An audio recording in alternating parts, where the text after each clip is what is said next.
얼짱 스님, 우리 어라 스님의 일상을 통해서 부처님의 가르침도 배워보고 일상 속 다양한 이야기들로 소통해보는 시간이죠. 어라 통했네. 첫 순서 또 어라 스님을 찾아보러 가야겠죠? 네, 대체 오늘은 또 우리 어라 스님께서 어디 가서 뭘 하고 계실지 좀 한번 불러봐야 될 것 같은데요. 과연 어디에 계실까요? 궁금합니다. 네, 네, 또 오늘은 어디에 궁금해요. 계실지 한번 다 같이 불러볼까요? 네. 둘, 셋. 어라 어라 스님!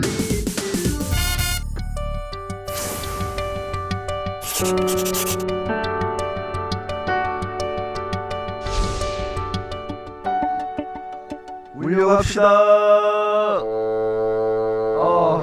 네. 아니 또 오늘은 무슨 일입니까? 낙엽이 많이 떨어져서 좀 쉬어야겠는데요. 일시부 좋구만. 중얼중얼 중얼중얼. 얼른 치우고 시작. 쓱싹 쓱싹. 30분 후. 이제 한쪽으로 봅시다. 휴, 끝났다. 네, 그냥 와줬습니다. 응? 어디 가셔? 아, 쓰레기 태우려나 보군요. 불 들어갑니다, 낙엽보살님. 쓰레기 태우듯 하지 않는 마음. 사소해 보이는 일에도 깊이 들여다보면 그 의미와 뜻이 진리를 향해 갑니다. 나날이 발전하십니다, 정말. 야, 오늘은 낙엽다비식이라는 또 네. 카툰을 살펴봤는데, 야, 또 제목이 상당히 생각보다 다비식. 저는 슬플 줄 알았거든요. 네, 무거울 줄 알았거든요. 무거울 줄 알았는데 또 보고 나니까 또 이렇게 흐뭇한 미소가 또 지어지는 그런 만화였습니다. 혹시 안나 씨 다비식 들어봤어요? 네, 다비시 본 적이 없는데 네. 답이라는 말을 든 후에 좀 경황했어요. 왜냐면 제가 이해를 하는지 잘 모르겠어요. 자, 그러면 우리 민영 씨한테 토스해볼까요? 민영 씨 다비식이 뭐죠? 다비식은 아무래도 불교에서의 장래의식. 굉장히 아직도 이해. 보편적인 대답이네. 네. 네. 끝인가요? 네. 스님, 도와주십시오. 설명해 주시죠. 죽은 사람을 장례를 모시는 여러 가지 방식 중에 불교에서 이제 태우는 화장의 의식을 택했는데 그걸 이제 답이라고 해요. 근데 불교에서 답이만 하는 게 아니라 티베트에는 조장이라는 방식도 있어요. 그래서 죽으면 시체가 이제 들이나 산에 있으면 새들이 와서 먹는 거죠. 그걸 조장이라고 해요. 조장. 네, 그래서 어쨌든 태워서 흙과 물로 돌아가나 동식물에게 내 몸을 보시하거나 어떤 보살의 어떤 행의 일환인 거예요. 그러니까 죽음의 모습마저도 내가 시체에 연연하지 않고 내 몸에 연연하지 않고 그 집착을 여인다는 것을 적극적으로 보여주는 행위인 거죠. 그렇죠. 사실 이제 이 다비식이 어떻게 보면 화장을 하는 그쵸. 거잖아요. 네. 근데 이 화장이 사실 우리나라의 전통 이런 매장 방식은 아니었었어요. 네. 원래 저희는 이제 토장이라고 해서 땅에 묻는 걸 했었는데 이 화장은 이제 불교의 전통 매장 방식입니다. 그래서 삼국시대 때 그때 처음으로 이제 유입이 됐다고 그래요. 조사가 더 계속 들어가요. 오늘도 또 사전 지난주부터. 조사가 중요합니다. 네, 이래서 네. 네. 그래서 삼국시대부터 이제 우리나라에 들어와서 굉장히 이 화장이 정착이 됐고요. 네, 많은 분들 지금은 이제 또 워낙 땅이 좀 저희가 부족하니까. 부족하다 보니까 이 화장을 거의 대부분 또 선호하시죠. 네, 네. 하고 있는 상황이죠. 자, 오늘 이게 또 다비식 얘기 들어보니까 이제 불교 용어들이 또 오늘 또 굉장히 많이 나와 있어요. 이 오늘 만화에. 그렇죠. 그래서 저희가 손님 보면 이 보통 이제 불자 여성 불자들을 저희가 보살님이라고 부르고요. 또 남성 불자님들은 뭐 거사님, 처사님이라고 부르거든요. 여기는 어떤 의미가 있는 건가요? 사실은 대승 보살에 대해서 이제 연유돼서 이제 보살님 그랬던 것 같은데 사실은 남성 여성 명사를 뛰어넘는 단어였는데 절에 오는 이제 여성 신도분을 보살로 칭하게 됐던 것 같아요. 근데 이제 아마 영향이 우리나라가 관음 신앙이 좀 발달하다 보니까 관음 보살이 약간 여성성을 좀 부여되고 그래서 절에 오시는 분들을 그렇게 얘기하는데 전통적으로는 뭐 청신사, 청신녀 우바이 우바세 그렇죠. 예, 우바이, 이렇게 우바세. 얘기했는데 그랬던 것 같고 또 뭐 그러니까 뭐 거사님, 처사님 뭐 네. 이런 것들도 불교 용어로는 처사보다는 거사가 맞는 게 맞아요. 처사는 뭐 저도 이제 찾아보니까 유교적인 세상 일을 등지고 조용히 묻혀서 살고 그런 분들 선비를 지칭한다고 하더라고요. 이제 거사는 치면 유마거사, 방거사, 부설거사 이렇게 쳐보면 불교에 귀의를 하고 불교 수행을 하되 뭐 집에 살고 그다음 재산도 좀 모으고 여러 가지 조건이 있더라고요. 거사도. 근데 그런 분들 불교에 귀한 훌륭한 분들에 대해서 이제 말을 해서 절에 오시는 남성 신도분들은 거사님이라고 부르는 게 더 좋을 것 같아요. 네, 저희끼리 또 이야기를 나눠봤는데 이쯤에서 스님께서 왜 이 만화를 그리셨고 만화에 어떤 의미가 담겨 있는지 지찬 스님의 말씀 한번 들어볼까요? 네, 설명 한번 들어보겠죠. 네, 제가 이게 절에서 이제 대중 울력을 하게 됐는데 그때 이제 낙엽이 많이 떨어져서 청소를 하게 됐어요. 근데 난 이제 하기 싫으니까 막 이렇게 시간만 때우고 막 하고 있는데 이제 청소를 하면 시골이다 보니까 도시는 이제 그렇게 함부로 태우면 안 되는데 시골이다 보니까 낙엽 정도는 모아서 조금씩 소량으로 태우거든요. 근데 태우는데 그 도반 스님이 그렇게 다비식을 연상시키는 행동으로 낙엽을 태우더라고요. 아, 그때 감동받았어요. 그러니까 나는 이제 건성건성이었는데 이 친구는 행동 하나하나, 삶을 하나하나에다가 의미를 부여하고 진짜 수행자 같은 모습으로 그렇게 살더라고요. 근데 나는 아직 겉모습으로만 수행자로 살고 있나? 이런 생각이 들 정도의 어떤 일화였어요. 그래서 이거를 만화로 표현했는데 즐거운 모습도 나오고 의미도 넣을 수 있어서 즐거운 작업이었던 것 같아요. 네, 러시아에서는 낙엽을 모아서 태우는 것은 러시아 얘들을 좋아하는 게임이에요. 저도 어렸을 때 어렸을 때 놀이. 많이 네. 놀이했어요. 불장난 많이 하면은 어디다 오줌 싸다하게 되는데. 아니, 딱 전 참아 말 많이 하겠습니다. 안락 씨도 많이 하셨나요? 네, 자주 자주? 했는데 그럼 우리는 생각하기에는 우리는 청소원에게 도와줬다고 생각했어요. 왜냐하면 나무 잎을 모아서. 넣고 아름답게 데웁니다. 태운다고. 네.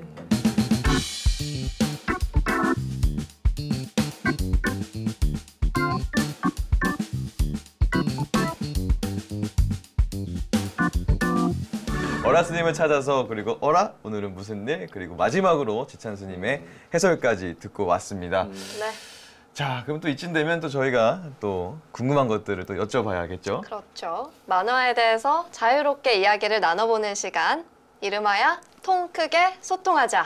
네, 그렇습니다. 네, 일주문 준비되셨나요? 아, 또 저부터 또 들어가야 되는군요. 네. 굉장히 오늘 진행이 빠릅니다. 네. 네, 제가 궁금했던 건 뭐였냐면 아까 뭐 스님께서 잠깐 설명을 해주셨지만 일단 기본적인 것부터 여쭤보고 갈게요. 이 만화가 이제 그 다른 도반 스님께서 낙엽을 불로 태우는 걸 보시면서 야, 저 도반 스님께서는 저렇게 작은 행동에도 의미를 부여하는구나 라는 그런 깨달음을 얻으신 거를 저희가 좀 알아차리면 되는 건가요? 이번 만화가? 사실은 일상 속에서 얻는 깨달음이 각자가 경험할 때 깨달음이 크거든요. 이제 내 경험이다 보니까 약할 수도 있는데 수행자다 보니까 오는 어떤 더 큰 다가옴일 수도 있어요. 수행자다 보니까 내가 좀 더 마음을 더 깊이 못 썼나? 삶을? 왜냐하면 스님들이 축원을 할 때 유정무정, 유주무주, 애혼고혼 생명이 있거나 생명이 없거나까지도 중생으로 보고 거기다 마음을 쏟고 축원을 하거든요. 근데 내가 낙엽을 쓰레기처럼 대했다고 생각했는데 나는 쓰레기처럼 대했는데 우리 도반은 그렇지 않고 큰 스님, 그 다음에 어떤 깨달음의 존재, 내 도반 아니면 부처님처럼 대했던 걸 보고 내 행동의 어떤 반성의 요소로 이제 이 만화를 그리게 된 거죠. 네. 그게 당연히 나한테는 크죠. 예. 제가 감히. 또 한 가지만 또 여쭤볼게요. 보면은 이게 어떻게 보면 나뭇잎을 태우시는 것도 이제 울력이라는 생각이 들어요. 네. 근데 저희가 일반적으로 알고 있는 이 울력과 또 스님들께서 같이 하시는 울력이 좀 의미가 다를 수도 있을 것 같은데 어떤가요? 대중 울력이라기 때문에 한 사람도 예외해서는 안 되는 거예요. 근데 그게 이제 노동력의 어떤 착취를 위해서 하는 게 아니라 함께 하는 의미예요. 이제 수행은 각자 수행을 해서 개별적인 어떤 깨달음을 추구하지만 모여서 공부하잖아요. 네. 그 이유는 자극을 받고 서로에게 도움을 주는 거거든요. 또 상대방을 통해서 배워요. 그래서 울력이기 때문에 수행의 방편으로 같이 일하고 협력적인 거. 그다음에 대중생활이라는 거는 일심으로 돌아가야 되거든요. 뭐 각기 다양한 사람들의 생각이 있고 행동이 다르고 체력이 다르고 뭐 그렇잖아요. 그러니까 그걸 맞추기 위해서라도 일상을 늘 함께 해야 돼요. 그래서 식구라 그러잖아요. 식구들은 네, 같이 먹듯이 네. 스님들은 그 모였을 때 그런 식구적인 의식을 자꾸 키우기 위해서 울력을 그렇게 대중적으로 해야 됩니다. 스님, 근데 이런 말이 있잖아요. 일하지 않은 자 먹지도 말라. 중요한 말이죠. 되게 근데 이 무섭다. 울력하니까 러시아에도 또 있어요. 비슷한 말이 있어요. 뭐예요? 네, 똑같은 네. 말이에요. 뭐 진짜요? 네. 그래요? 누구 일 안 하면 일 안 하는 사람은 먹을 수 없어요. 그렇죠. 먹으면 안 돼요. 그래서 저 궁금한 게 있는데요. 네. 그 울력이라는 단어에서 제가 언뜻 듣기로는 백장 스님이 일일 부자, 야, 네. 일일 불식. 나. 네. 네. 일하지 않으면 네. 하루 일하지 않으면 하루 먹지 말라. 뭐 이런 얘기가 있다고 하는데 네. 그러면 스님들은 진짜 일하지 않으면 그날 식사를 안 하시는 거예요? 그렇게 잘 지키는 스님 있겠죠? 네. 있을 수 있겠죠. 네, 있습니다. 큰 스님들이 다 그렇게 살아오셨고 그런 어떤 그것도 어떻게 보면 청규, 계율이라기보다는 청규에 가까운데 그 문화적인 흐름 때문에 그런 말이 나왔던 것 같아요. 그렇다 그래서 그 말이 있기 전에는 스님들이 그냥 무의도식했느냐 그건 아니고 태국이나 미얀마 이런 데 가보면 스님들이 체력이 되는 한 탁발을 같이 나가요. 노인들도 나가요. 보통 젊은 사람들이 받아서 줄만도 하고 유리해서 줄만도 한데 탁발을 같이 나가요. 그것만 비유로 보더라도 나가지 않으면 못 먹는 거예요. 그렇죠? 그거 다 대중이 나가서 각자 그릇에 받아서 나중에 노느니까 그 자리에 참석하지 않으면 못 먹는 거예요. 그런 걸 보더라도 여기서는 이제 노동의 어떤 비유를 들었지만 우리가 움직이지 않고 노력하지 않으면 어쨌든 어떤 것도 얻을 수 없다는 것을 이제 보여주고 있어요. 근데 이게 뭐 문화적, 역사적인 것까지 들먹이면 되게 길게 되는데 어쨌든 살아남기 위한 하나의 어떤 수단도 됐어요. 왜냐하면 그때는 중국에서 그 불교를 어떤 제하고 사원도 많이 불태우고 스님 수를 줄였는데 그게 살아남아야 되니까 무의도식처럼 보이지 않아야 되니까 스님들이 농사와 생산을 직접 했거든요. 그 일환인데 두 가지 의미가 있어요. 스님 혹시 낙엽 다비식이라고 이렇게 얘기하셨는데 네. 다비식에 참여하셨었죠? 해보신 적이 있으시죠? 그렇죠. 어른 스님 돌아가셨을 때 이제 그렇죠. 어떠셨어요? 그 현장에서 직접 보시는 다비식은? 아, 그 되게 엄숙합니다. 그리고 다비식을 하는 스님들은 그리고 또 몇 안 돼요. 근데 이제 그 다비식 가면 엄숙함뿐만 아니라 아, 저 스님이 얼마나 수행력과 복을 쌓았으면 저런 자리에서 저런 모습으로 열반에 드시는가에 대한 반성이 있죠. 그래서 내가 꼭 그런 멋있는 모습의 다비식을 원한다는 게 아니라 죽음의 모습 속에서 오는 그런 처연한 가르침 그걸 느낄 수 있어요. 실제로 가보셔야 느낄 수 있어요. 네. 그 일반 불자들도 이제 참여가 가능하잖아요, 다비식에. 그럼요. 혹시 뭐 다비식에서 좀 주의해야 될 거? 아니면 좀 약간 뭐 가지고 가야 될 마음가짐? 어떤 것들이 좀 있을까요? 그러니까 불교는 생사가 없다고 말하면서 생사에 대해서 얘기하거든요. 그러니까 그 현장이기 때문에 삶과 죽음의 현장이기 때문에 내 마음을 저 스님에게 죽음의 모습, 다비의 모습 속에서 내가 얻을 것이 무엇인가를 더 깊이 참고하고 가야 돼요. 죽음에 대해서. 다른 것보다는 그 스님의 어떤 뭐 여러 가지 유훈들이 있잖아요. 근데 그걸 되새겨도 좋지만 내가 볼 때는 죽음의 모습 속에서 얻을 수 있는 것들을 얻어야 됩니다. 네. 혹시 낙엽을 먹으면 왜 데우나요? 아, 왜 태우냐고요?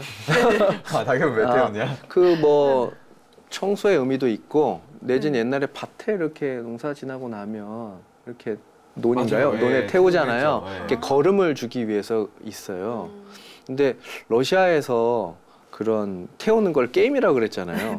게임이란 말 말고 다른 말이 있어요. 뭐 같이 이렇게 일하는 아니요, 거. 깨끗하기 위해 더 단어. 러시아에 울력이라는 말이 있나요? 따로? 올력은 함께 일한다. 아, 아무튼 여러분 이제부터 러시아어 수업이 시작하겠습니다. 갑자기? 오, 올력은 비슷한 단어가 아마 없는데 하지만 팀. 뭐지? 팀워크 아니면 팀워크. 사회 통합? 근데 그 비슷한- 영어였는데 아까 굉장히- 팀워크는 팀워크 영어는 사회 통합 러시아어로 한다고? 비슷한 단어가 있어요. 러시아 말로는 뭐라 그래요? 뭐라? 좀 어려운 단어인데 어. splachonность. 어이구 어렵다. splachonность. 저는 러시아 여행은 여행사와 함께 가는 거예요. 여행사와 함께. 따라할 수도 없이 어렵네요. 네. 아니 근데 한번 따라해봐도 좋을 것 같아요. 천천히 한 번만 다시 한번 부탁드릴게요. splachonность. 스플라촌네스트. 오, 잘하세요. 오, 맞아요? 발음이 너무 좋아요. 정말. 근데 플라존네스. 이거 어디서 네. 먹죠? 몰라죠. 아 예. 근데 이 낙엽 다비식, 낙엽을 이제 태우는 건데요. 뭐 어떻게 보면 이게 자연 환경에 좋을 수도 있고요. 어쨌든 자연물이니까 네. 괜찮아요. 근데 낙엽을 보살이라고 표현을 하셨어요, 스님. 네, 네. 또 보살이라고 표현하셨던 그 의미가 좀 남다를 것 같아요. 궁금해요. 큰 스님들도 사실은 다시 돌아오세요 막 이런 얘기 하잖아요. 부를 때. 저 그거 알아요. 나오세요, 스님, 그러고. 불 들어갑니다. 어서 나오세요 한다면서요. 그렇죠. 예. 그또 뭐 다시 빛으로 오소서 하잖아요. 그게 이제 보살을 상징하죠. 깨달음에.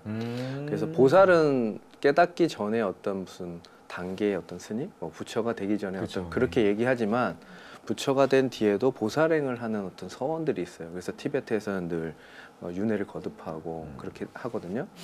그러다 보니까 낙엽 자체, 그 유적물 자체를 깨달은 부처로 본다면 당연히 보살과 다시 오시고 우리에게 도움을 주시고 그런 모습으로 우리가 의인화시킬 수 있죠.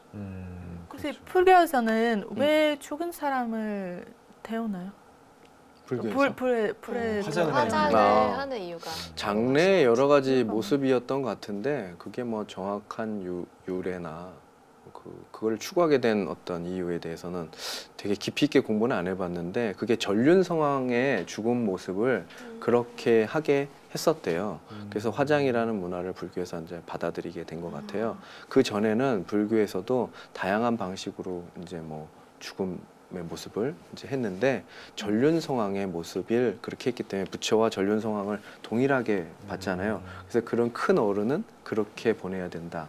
뭐 그런 것도 있고 불교적으로 이제 해석해 보자면 그런 것도 있어요. 우리가 유교적으로 보자면 묘를 쓰고 죽고 나면 어떤 그 장소가 있어서 네. 집착을 하게 되는데 우리가 영혼마저도 자기 죽었던 모습 가족에게도 집착한다고 하잖아요. 그런 의미를 그런 분들한테 집착을 놓으라는 의미로 태우거나 화장을 하거나 그렇게 하지 않았을까 이렇게도 한번 생각해 볼 수 있죠. 저희가 이 낙엽의 생명에 대해서도 좀 얘기를 하고 있는데 이 부처님께서 이 생명의 소중함을 또 어떻게 또 얘기하셨는지 궁금하거든요. 그래요. 부처님이 하도 큰 말씀 많이 해가지고 내가 다 담을 수 있을지 없을지 모르겠어요. 아까 뭐 유주무주, 유정무정 다 했지만 그만큼 윤회되는 모든 세상, 그다음에 내가 깨달음을 성취할 수 있는 어떤 그 요소가 내가 생명으로 태어났기 때문이잖아요. 그러니까 되게 강조를 많이 했죠. 그러면서도 또 생사 없는 도리를 또 얘기했어요. 그러다 보니까 우리가 욕심을 버려라 뭐 얘기도 하지만 욕심을 버려라 하면서도 발언은 또 크게 세우라고 하잖아요. 그럼 마음의 어떤 똑같은 작용인 것 같은데도 불구하고 우리는 거기서 어떤 균형 잡는 걸 잘해야 돼요. 그래서 불교에서는 독사가 물을 먹으면 독이 되지만 소가 물을 먹으면 젖이 돼서 그렇죠. 생명을 살리잖아요. 그런 식으로 생명에 대해서 우리가 좀 그거를 거기다 대입해서 생각해 보시면 좋지 않을까 생각이 듭니다. 스님, 그 혹시 낙엽을 태우는 그런 사소한 일에서도 깨달음을 종종 얻으시나요? 깨달음이라니까 되게 거창하게 웃어. 아이고 뭐 어른 스님께 부끄러운데 소소한 깨달음, 소소한 알아차림 그것들 여러분들 다 느끼고 있는데 내 입장에서 내가 어느 순간 익숙한 것에 대해서 너무 익숙해서 소중함을 몰랐던 게 아닐까 하고 알아차린 거죠. 그러니까 여러분들도 혹시라도 익숙한 것에서 놓치고 있는 네. 의미가 있다면 그걸 한번 알아차리는 시간이 네. 되었으면 좋지 않을까 이렇게 생각해요. 돌아봐야겠습니다. 네. 지금 이 순간도 굉장히 중요한 그쵸. 순간이니까 놓치지 말아야겠습니다. 네. 많이 놓치고 계신 것 같은데요. 그럴 리가요? 자, 저희가 오늘은 이 낙엽 다비식이라는 만화를 좀 보면서 얘기를 나눠봤는데요. 이제 좀 결론을 내봐야겠죠? 이름하여 어라? 통화했느냐. 좋습니다. 좀 잘 맞는 것 같은데요. 이 스님도 이제 적응되셨어요, 네. 이제. 이제 잘 통하는 것 같으니까 또 네. 오늘도 만화의 결론을 한번 내봐야겠죠. 스님, 네. 오늘 만화에 대한 딱 한마디를 정하신다면 어떤 되게 걸까요? 늘 이때가 제일 어려운 것 같아요. 음. 딱 한마디로 얘기하기가 좀 어려운데 고민하다가 이제 초심이라고 했어요. 네. 초심. 낙엽 다비식에서 초심을. 왜냐하면 첫 마음이 낯설잖아요. 첫 마음은 그렇죠. 낯설고 풍부하고 새롭고 의욕이 북돋고 네. 의미에 대해서도 굉장히 많이 생각해요. 근데 익숙해지면 그 마음을 잊어서 이제 함부로 하고 의미를 못 찾고 그래요. 청소도 그래요. 부처님이 수행법에 여러 가지가 있었는데 하다못해 청소하다가도 깨닫는 일화가 있잖아요. 근데 내가 그걸 놓친 게 아닌가 싶어요. 그래서 혹시 방송을 보시는 분들도 늘 초심 많이 듣던 말이고 현해상을 내기 좋은 단어이긴 하지만 오늘 한번 가족 생활에서의 초심, 또 가족 구성원으로서의 초심, 불자로서의 초심 이런 걸 한번 되새겨보는 시간이면 어떻을까 네. 생각해 봅니다.